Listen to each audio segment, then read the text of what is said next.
in here. This is the John Quincy Adams room I told you about. Hi, everybody. Welcome to the State Department. How are you? Come on in. Where are you all from? Houston, Texas. Houston. Are you all Nice to AP meet you. students? We are. Yeah.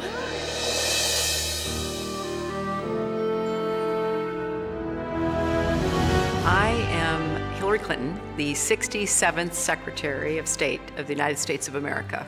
These rooms, known as the diplomatic rooms, are essential to performing the work that I and this entire department do.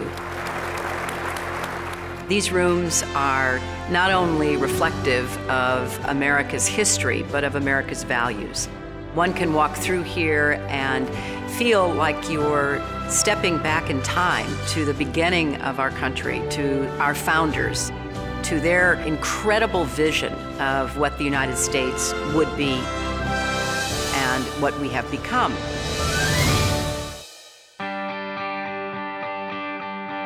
When you walk through these rooms, you literally walk through the history of America, the history of our country.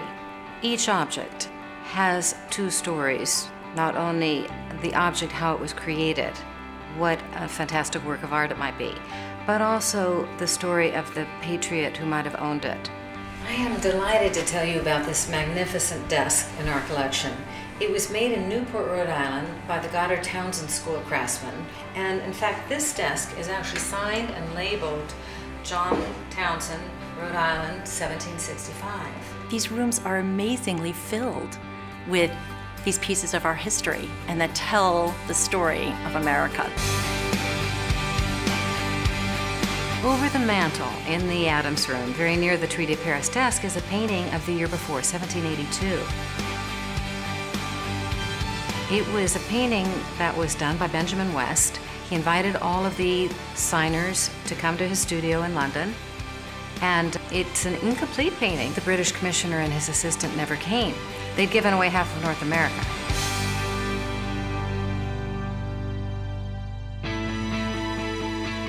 We have people from all over the world who come here who are part of the American experience just by being in these rooms. They can look at the paintings, the sculptures, the porcelain, the furniture, everything which gives them a sense of being rooted in American history. The rooms are visited by more than 90,000 visitors a year. Many of them are heads of state, foreign leaders. But what is also taking place in these rooms are public tours by students. In these rooms are some of the real treasures of American history.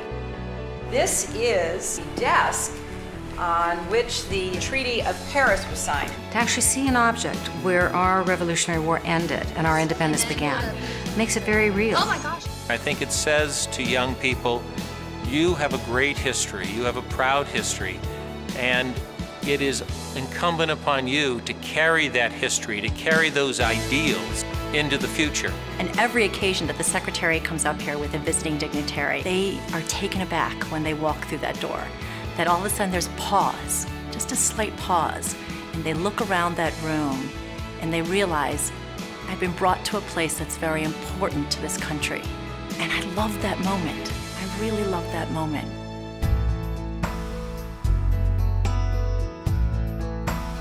"50 years ago, Clement Conger, who was my predecessor, started a project to transform these rooms, which were at that time very ordinary spaces.